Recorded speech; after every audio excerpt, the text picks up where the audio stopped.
Jangan lupa like, subscribe, dan share. Hashtag Pasti Manfaat.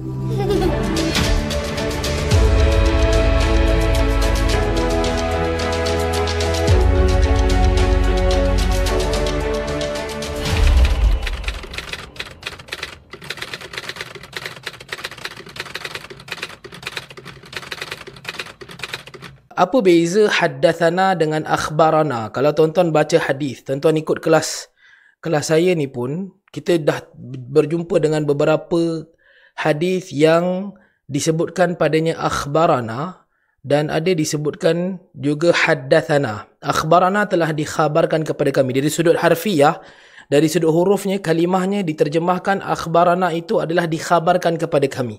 Sedangkan haddathana itu maksudnya adalah diceritakan kepada kami. Maka apakah beza periwayatan kedua ini? Apakah beza periwayatan di antara haddathana dan juga akhbarana?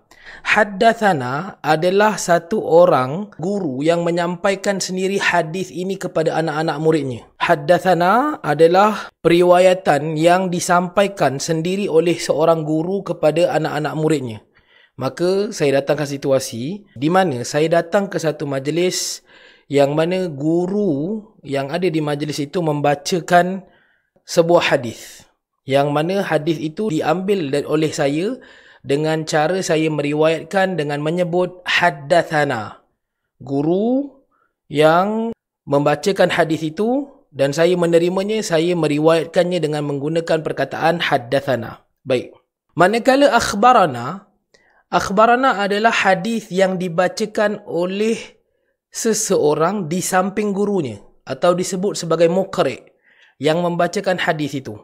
Saya datang ke satu majlis yang mana hadis dibacakan oleh orang lain, bukan perawi itu, sedangkan perawi itu ada di situ. Contohnya Ustaz A, dialah yang menjadi perawi kepada hadis itu, tapi hadis itu dibacakan oleh anak muridnya atas banyak sebab lah. Kan suaranya lebih kuat ataupun guru itu, syekh itu tak sihat dan seumpamanya. Perawi itu tak mampu untuk menyampaikan sebaik anak muridnya, maka anak muridnya menyampaikan ataupun mukri itu membacakan, dan bila kita mendapatkan hadis itu daripada mukri, daripada pembaca, maka ini digunakan terma akhbarana dalam periwayatan. Dia sedikitlah ilmu tentang, bagi saya ini adalah masih asas, bukan terlalu teknikal pun. Masih asas. Dia macam mana kita nak tahu asas tak asas?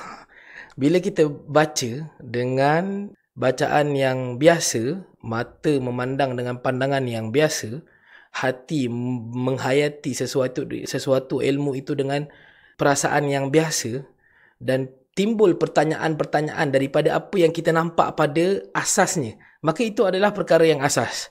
Dia bukanlah sesuatu yang terlalu teknikal untuk saya bahaskan, untuk saya sampaikan kepada tuan-tuan.